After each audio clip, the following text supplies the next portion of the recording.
Hello. Good afternoon, everybody. I brought some heavy hitters in here with me today. Today marks 1 month of President Trump's return to the Oval Office, and there is no denying this administration is off to a historic start. The president has already signed 73 executive orders. That is more than double the number signed by Joe Biden and more than quadruple the number signed by Barack Obama over the same period. These executive orders have ended burdensome regulations, sealed the border, unleashed our domestic energy sector, eliminated divisive DEI from our federal government, stopped the weaponization of government, cut waste, fraud, and abuse, reinstituted America First trade and foreign policies, and ultimately restored common sense. The president also signed the Laken Riley Act into law, which ensures ICE will detain illegal aliens arrested or charged with theft or violence. As of today, the Senate has already confirmed 18 cabinet-level nominees, which is more than at this point under the Obama administration in 2009, and more than double the pace of the Biden administration in 2021. And today, we expect Kash Patel to be confirmed as the next director of the FBI. We are proud to announce that the president will host his first official cabinet meeting here at the White House next Wednesday, February 26th. In just 4 weeks, President Trump has already hosted the leaders of Israel, Japan, Jordan, and India. And next Monday, the president will host France's President Emmanuel Macron. And on Thursday, the UK Prime Minister Keir Starmer will visit the White House as well. As you all know, over the past month, the president has taken questions from the press, all of you, nearly every single day, sometimes on multiple different occasions in the same day, on any topic any of you wish to talk about. President Trump set the tone on this approach immediately when he took more than 12 times the questions in his first few hours in office, as Joe Biden did in his entire first week. Yesterday, we hosted a local media row here at the White House with television and radio stations from across the country that reached up to 60 million viewers and listeners. In our ongoing pursuit of transparency on this 1 month celebration, I am thrilled to bring 3 of my colleagues and our policy experts here at the White House to further recap this incredible first month of accomplishments in greater detail. We have Deputy Chief of Staff for Policy and Homeland Security Advisor Stephen Miller, the Director of the National Economic Council, Kevin Hassett, and our National Security Advisor, Mike Waltz. I will hand it over to them. They will deliver brief remarks on the accomplishments of this administration in the first month, and then we will open it up to Q&A. When we open up the Q&A portion, I do ask, for the sake of efficiency in this room, that you direct your question to the principal you seek an answer from, and I will call on you in this room. But first, I will let them roll through their remarks, and first up, I'll turn it over to Stephen Miller. Thank you. It's great to be back. And I want to just thank you all for joining today, our 1 month celebration of the most historic opening to a presidency in American history. No president comes close to what Donald Trump has achieved over just the last 30 days. He has packed 8 years of transformative action, restoring this nation, restoring our laws, restoring fairness, restoring economic opportunity, restoring national security in just 1 month. No one in this country has ever seen anything like it.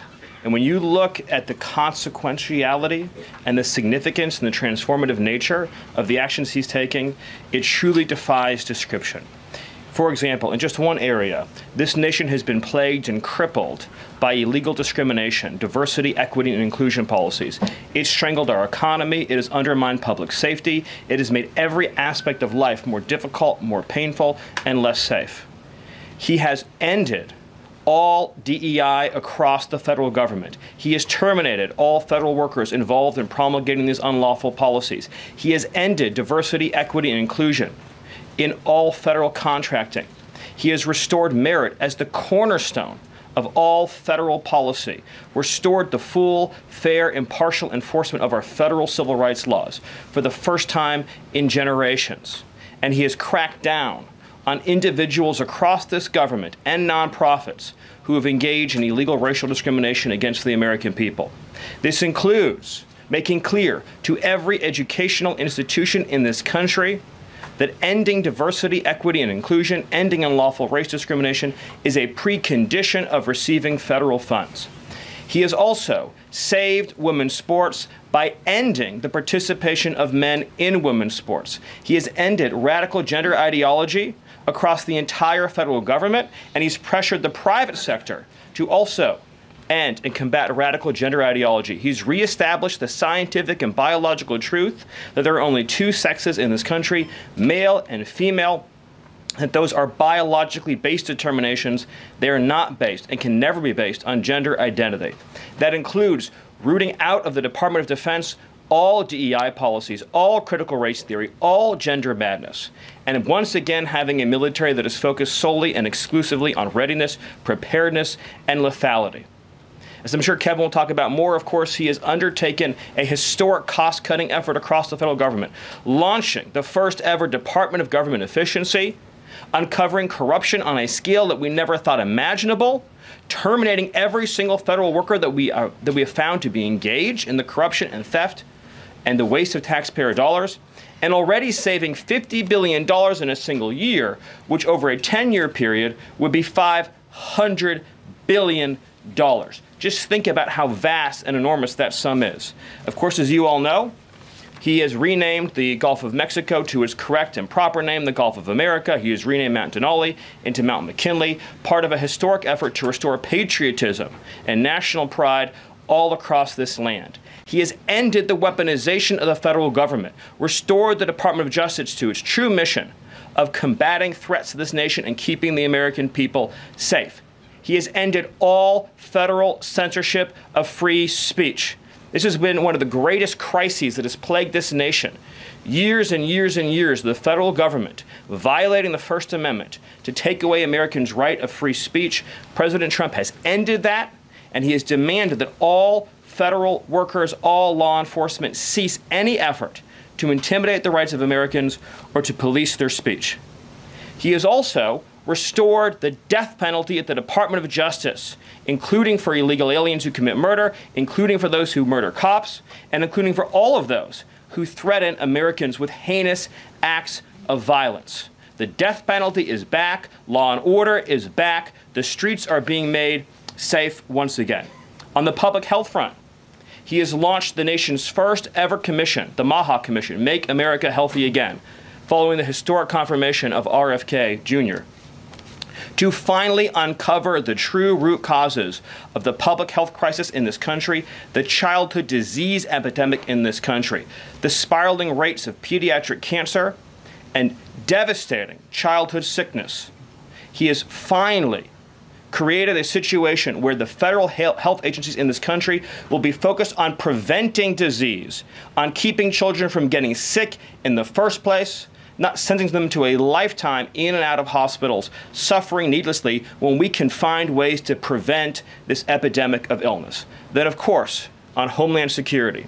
Today, it is officially the law of the land, at the conclusion of the congressional notification process, that 6 Mexican cartels and 2 transnational gangs, Tren de Aragua, or TDA, and MS-13, so 8 organizations in total, are now formally designated as foreign terrorist organizations, which means that every single member of those organizations who operates on U.S. soil is now, as a legal matter, a terrorist, and they will be treated as terrorists.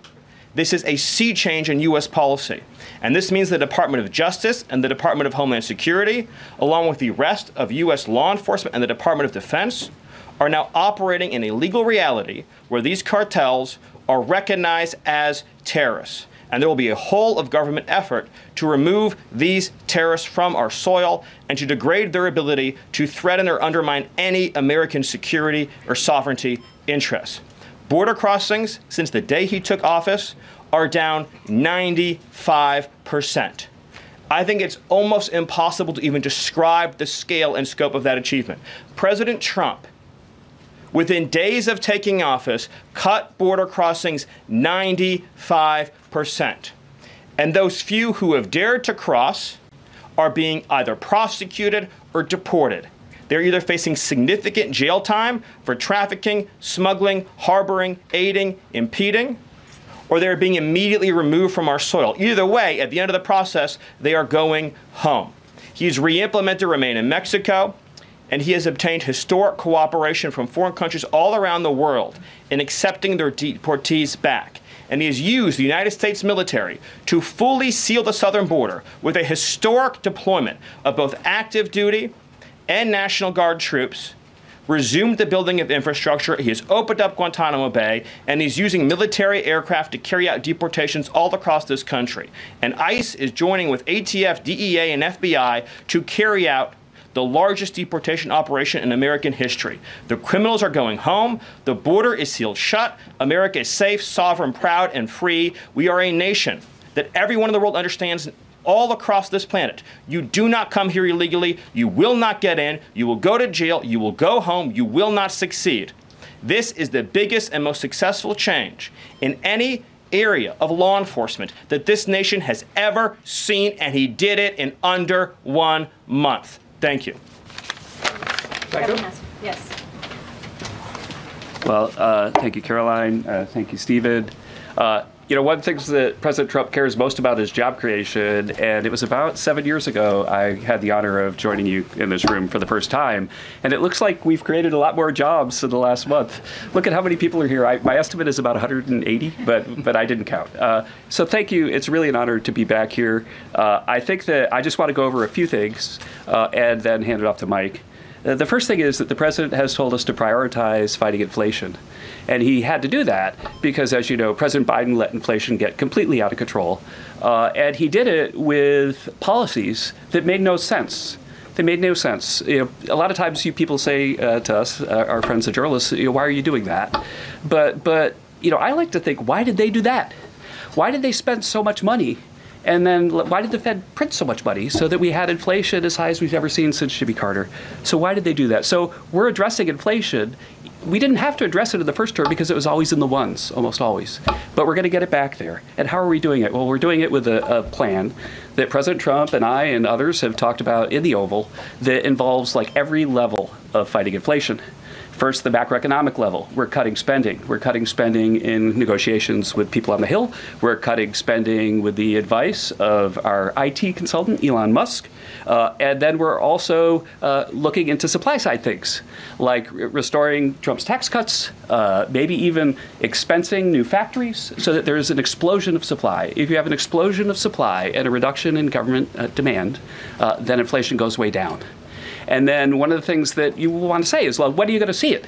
Well, the first thing that you'll see when the markets believe that we're going to get inflation under control is that the 10-year Treasury rate goes down, because that's how they think about future expected inflation. And so we're still going to see some memory of Biden's inflation. It's not going to go away in a month. But the 10-year Treasury before the last consumer price index had dropped about 40 basis points. 40 basis points because markets were optimistic about our ability to fight inflation. 40 basis points is kind of not a fun thing to say. Economists talk that way. I apologize.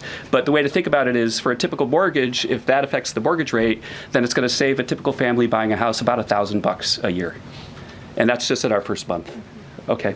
The second thing we've done is we've had a lot of trade talks. In fact, I was just meeting a minister from Mexico with Howard Lutnick just a couple of hours ago.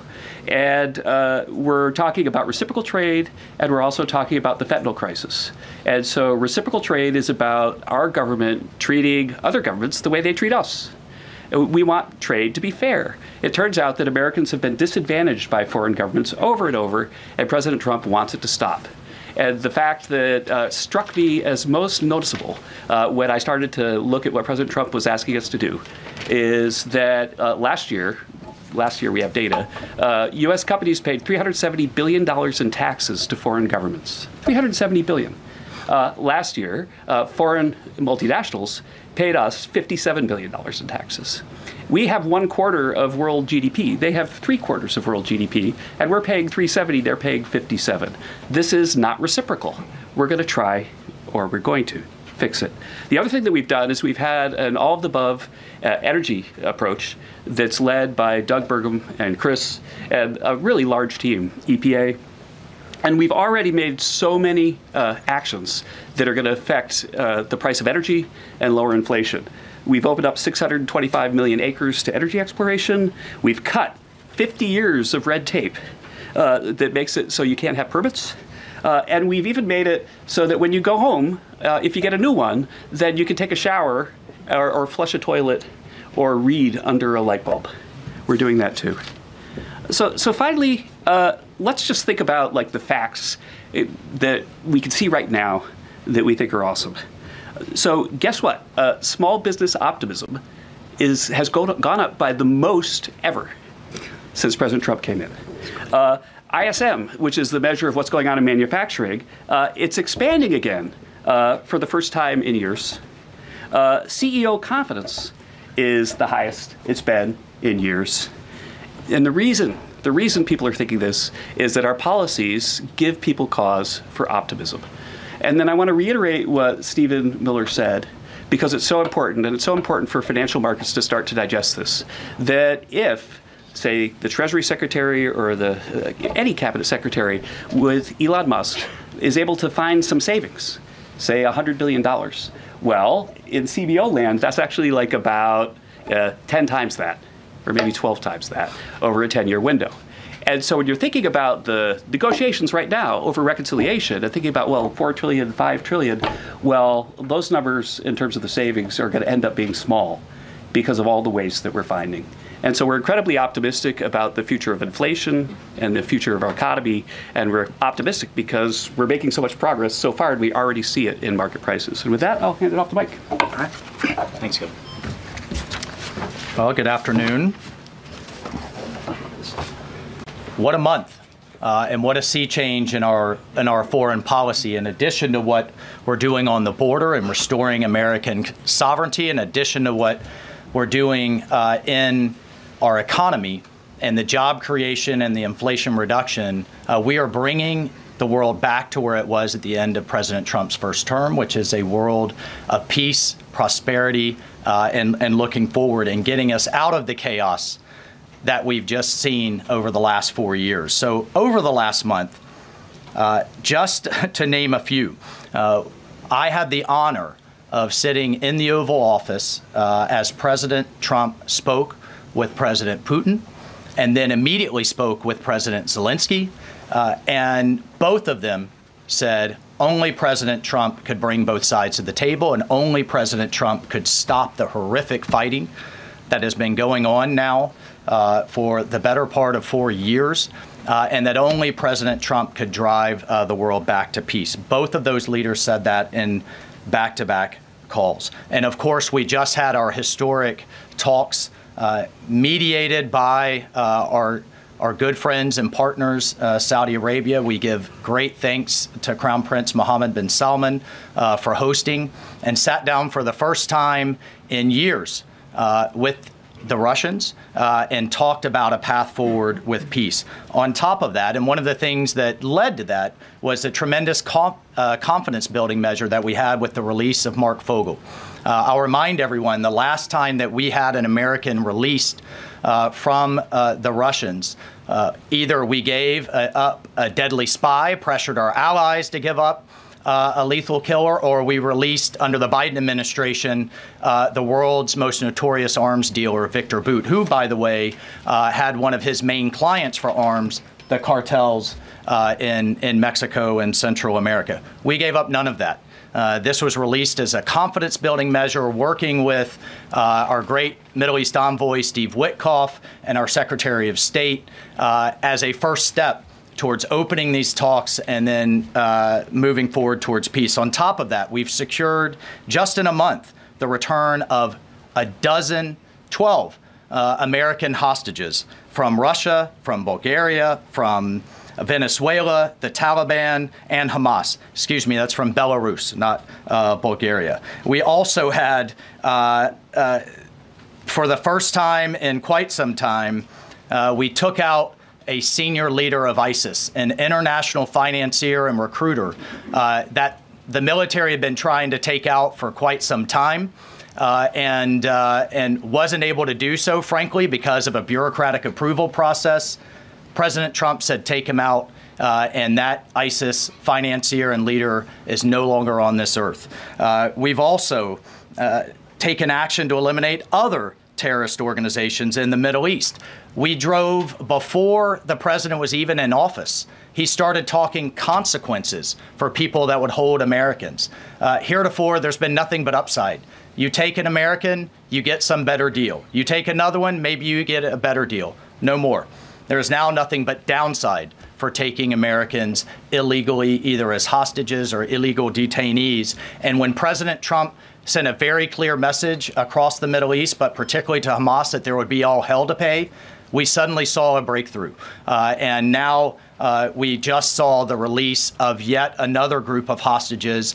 There have been dozens now, including 2 Americans that we've seen once again reunited with their families. As part of the talks with King Abdullah, he offered, and I think the entire world is graciously accepted, to take 2,000 sick children, cancer patients, and others out of Gaza as a humanitarian gesture. 2,000 Gazans will come out of that hellhole that it is, that wasteland that Gaza is right now, with unexploded ordnance, with debris everywhere, with no sewage, with no water. And President Trump has put forward a plan to deal with the practical reality that is 1.8 million Gazans now truly suffering. And then, just to bring it back to our own hemisphere, we've seen literally in the last month, after years of national security experts, the generals in charge, and others testifying and ringing the alarm bells about the Chinese Communist Party's presence in our own hemisphere, particularly in the Panama Canal. We're seeing the leadership of Panama step away from the Belt and Road program, move away from China and back towards the United States, and even enter into talks and other negotiations about addressing the ports on either side of the canal. And then finally, last but not least, we've had 4 world leaders in the White House, in the Oval Office. We've had the Prime Minister of Japan, the Prime Minister of India, the King of Jordan, and of course the Prime Minister of Israel, just in the last 4 weeks. And next week, we'll have the Prime Minister of the United Kingdom, and we'll have the President of France, Macron. So President Trump is on what we call Trump warp speed. We are all honored to be really serving under his leadership and his vision. And truly, when we all say, and the president himself says, he is a president of peace. He is a president focused on restoring stability. I think the entire world saw what the world will look like without strong American leadership in the last 4 years. And it's truly been an honor to get us back to where we were and back on track under President Trump's leadership. Thank you, Mike. Thank you. Thank you, everybody. I'm sure you're very eager to ask questions of these very smart people working very hard on behalf of the president.